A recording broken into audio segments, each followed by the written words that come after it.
Militia in the Second Amendment, well, militia those days meant anybody from 15 to 55. Generally you'd have a firearm in the house somewhere, and for the mutual protection of the community, whenever they were assembled, militia would get together and practice, depending on the community as to how often that was, and they often turned that into a social affair where the women would come and cook and socialize, catch up on what babies were born and who died and all that sort of thing. And the men would get together and practice with their weapons and prove that they were somewhat proficient. And that would be it.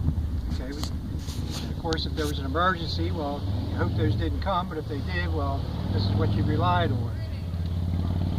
And when they did show up, there would be a variety of weapons. You could have muskets or rifles, depending on what they had. But they would generally practice and drill together so you get proficient. The drill being to instruct the men first how to fire your weapon using logical steps to protect yourself and the people next to you. So we have a motley assortment here of militiamen, as you can see, which is the way people would look in those days because there was no uniform or anything. You were not soldiers. You were just citizens who picked up arms when necessary. All right, so attention, squad. Shoulder, fire line. All right, now you notice they're putting it over on their left shoulder. There's a good reason for that. In modern day would be the right shoulder, but if you notice, all the mechanism for firing the weapon is on the right side of the weapon. So if you put that on your right shoulder, all this metal would be digging into your shoulder, so they keep it over on the left side.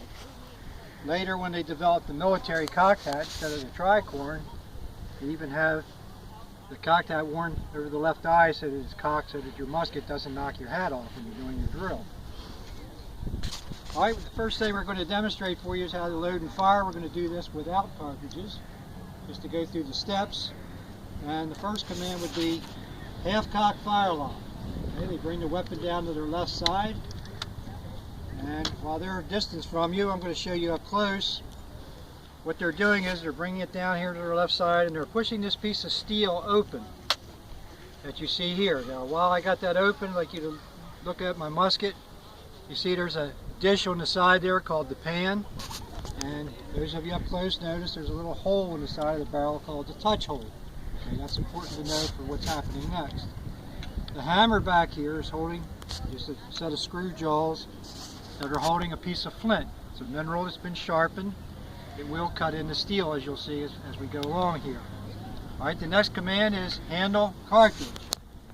Now all weapons were made for right-handed people. If you were left-handed, too bad. You had to adjust to the right-hand world.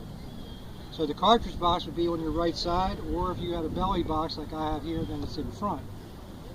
Alright, but there's nothing on the left. Okay, and you bring the cartridge out, and the cartridge is nothing more than a paper tube. The bottom of it has a round lead ball, you see here, and the top of it is about 200 grains of black powder. And they bring the tail of the cartridge up to their mouth, as you see there. The next command is tear cartridge. They will actually bite the tail off that cartridge, and they will bring the cartridge down in front of the steel. The next command will be prime. And they will take the powder and they will pour just enough powder to cover that hole, and they put their hand behind the steel. When that's done, the next command is shut pan.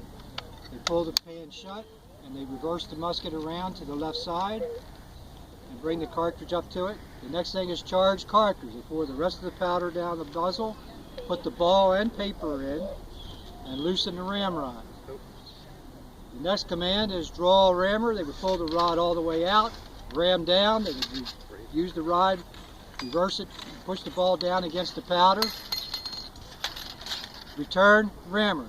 Put your rammer back. Now, it's always important to get that ramrod back where it came from, or else you're not going to be able to load the next shot because your ramrod will be downrange somewhere. Okay? Now, once they do this, they come to a position called, for lack of a better name, we'll just call it the intermediate position, where they're all standing like this, with everyone on their left side. And this is so their sergeant, whoever's in charge of the party, knows that every man is loaded, because you're moving only as fast as the slowest man in your group. The next command is to take them back where they started. Shoulder, fire line. So now they're back over here. You need to reverse your weapon. That's why there's drill. Okay? Now, in order to fire this gun, what's the commands today, modern day, for firing your gun? You might know that. I want them to shoot. What would you say? Ready, aim, fire. Ready, aim, fire. Is he right? Ready and fire. You got it. He's right. Okay. Your dad knows something. Good. Okay. But back then they were a little fancier. Instead, it would be make ready, take aim, and fire. Okay. But on make ready, there's some steps that they do. Poise, fire lock. Okay. They bring the musket out in front of them with their thumb on the back of the hammer. Full cock, fire lock. You pull the hammer all the way back. So now it is away from the half cock position, which is safety. Notice if I pull the trigger, nothing happens. Don't go off half cocked. Like that. When they pull that hammer back, now it's at full cock. Then take aim. They would actually look down the barrel at their target. Fire, they pull the trigger and immediately come right back down to the half cock position so that they're ready to load the weapon for the next shot. Alright, shoulder, fire lock. Order, arms, rest. Okay, while they're taking a breather there, I'm going to explain to you what happens when they pull the trigger, because it's a lot of things happening at one time. When I pull this trigger, the hammer's going to fall. And when it falls, it's going to do, first thing it's going to do is going to push the steel open, which is going to reveal the powder underneath. At the same time, that sharpened flint is going to drag down the steel, shaving off little slivers of metal, and the friction or rubbing that together is going to turn those pieces of metal into sparks. If everything works, it doesn't always work. The spark hits the powder in the pan ignites, sends a spark through that hole, the powder inside the muzzle explodes, the gases from the explosion push the ball down range. That's if everything works. I'm going to put my pan in shade it with my body here so you can see a little better. And if all works here, we should be able to see a little bit of sparks come when I drop this so you know what I'm talking about. You see the sparks there? Okay? That's if everything works. It works about 70% of the time. Okay? But you never know with a flint. The flint could break and you got to replace it, or the flint could last forever. You just never know. Alright, but of course I'm sure you want to hear the bang here, so we'll get them going here. Attention, squad. Shoulder, fire lock. To the right about, face. Prime and load. Okay, now notice I'm not going through all those steps I just enumerated, because that's what you do to learn. But once you learn, then you go through the battle steps, which is what I'm doing here. So they're loading as fast as they can on their own. But again, I'm not going to have them go to the next command until I see every man ready for me. So I'm still moving only as fast as the slowest man in the group.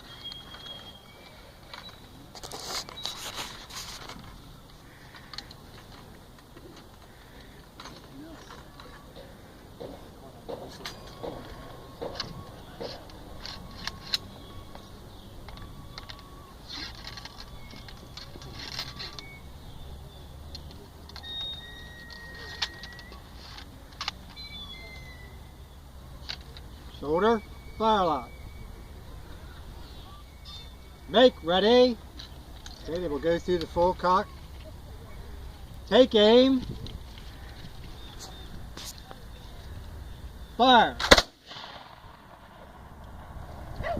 Prime and load.